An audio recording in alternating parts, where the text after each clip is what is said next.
لسيباني خلاته جيت دومان مجابو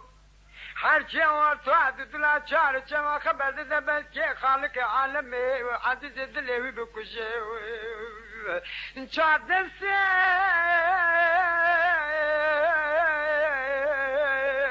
من جتنا دوانا خورتكي چوار دسالي مال قلنا حد سوال يا مدى دلي مسيدة بو لدسي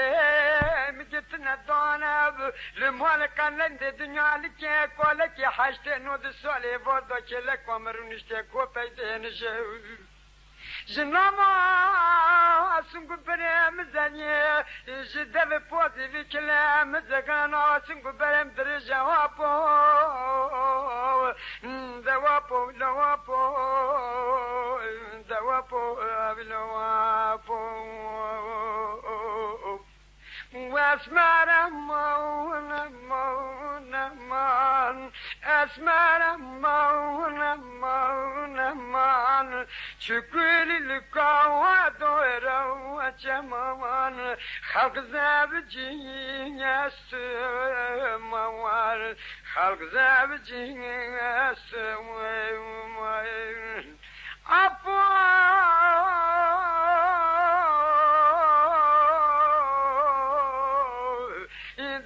ماما بارزه يوم شفي كنتي بواكب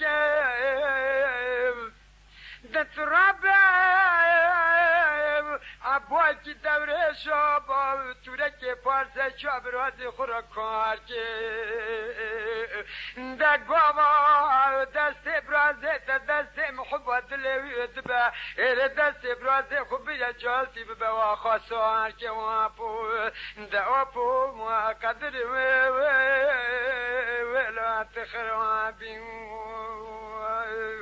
واسمر من دي سلتي نما واسمر من دي وسلتي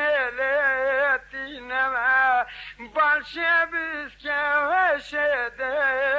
نما إيمان جقال بيرادستي نما إيمان جقال بيرادستي نما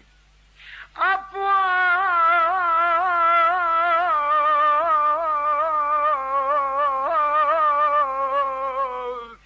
دلم دران سرفه بانه وابو دلنا حبنه ذكرم جوز الخيجر فيك ونواجرنا هرچی ورسوات دلا چار چوا خبر زبکه خالق عالم عزیز دلوی بسینه